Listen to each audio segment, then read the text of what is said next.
How's it going, guys? This is Sean at the Flip Farm.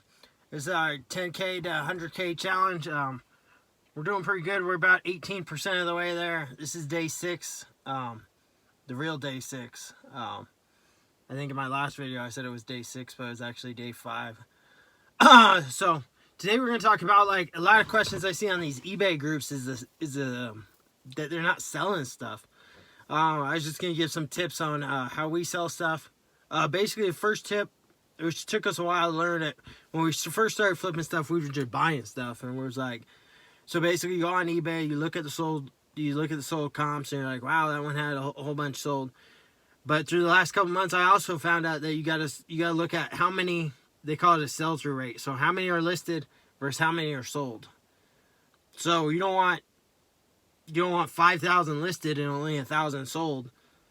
So if you were only looking at sold comps, you probably buy that item. But you got to look at how much competition there is out there. So it's more like the way I like to think of it is like, if you don't really fully understand like the sell-through rate, just think of it as supply and demand. If there's too much supply and there's not going to be enough demand. So you want items that have good sold comps and also that are in demand. So I think this is one of the biggest problems that a lot of people don't really fully understand when they start flipping stuff. I mean, I didn't have a clue when I first started. I was just buying stuff that had sold comps, which almost everything on eBay has sold comps. But you want stuff that has sold comps and doesn't have very much supply is the way I think of it. So basically, when I type in an item, I look at it, it pops up and it's like 1,000. And then I go over there and I filter out and I click on the sold ones. And you want that to have like over 1,000. So you want the solds to be more than the other one. What else also helps is if you, tip number 2 would be if you can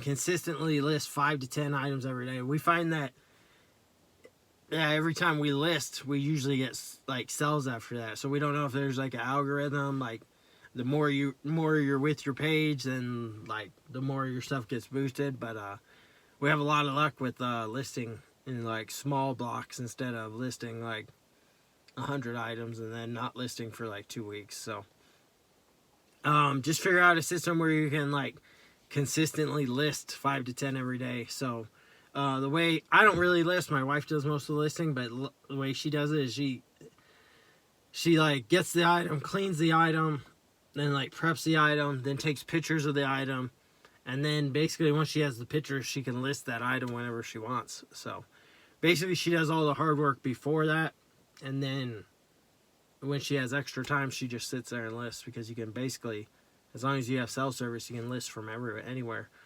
So it also basically is just sourcing good items. So just don't source junk, I guess is how I would put it. I've bought a lot of junk. Some items you just think are cool and they're not actually cool. We're going to start kind of really focusing on items about $50 in value or more. We're going to still do a lot of smalls and stuff, but eventually once we build up our store, we're going to really focus on $50 to $100 items. I like to focus on, I actually do a lot of the bigger items, the probably over $1,000 items.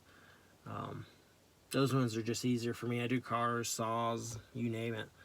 So basically, also a good rule is to I kind of follow and I kind of don't, but you need to like stay in your lane. Like, I guess when you're learning, you can get out of your lane, try some different lanes.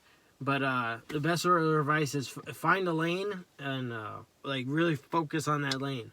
So I'm kind of getting good at used cars right now, but I don't want to go out and buy like a $20,000 car. So I'm going to stay in my lane. My lane right now is about $5,000 to $10,000 cars, which it used to be like $5,000 and under, but I don't know if those cars exist anymore. So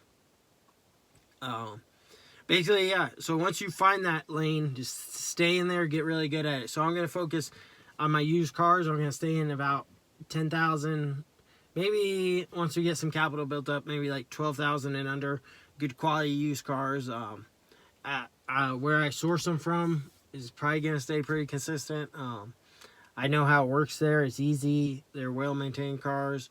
So I mean, find a system that works for you, basically, is the end of the story here. So know your sell-through rate. So let's recap this. You got to know your sell-through rate, or your supply and demand rate. You have to have a good system for listing daily or consistently, and stay in your lane.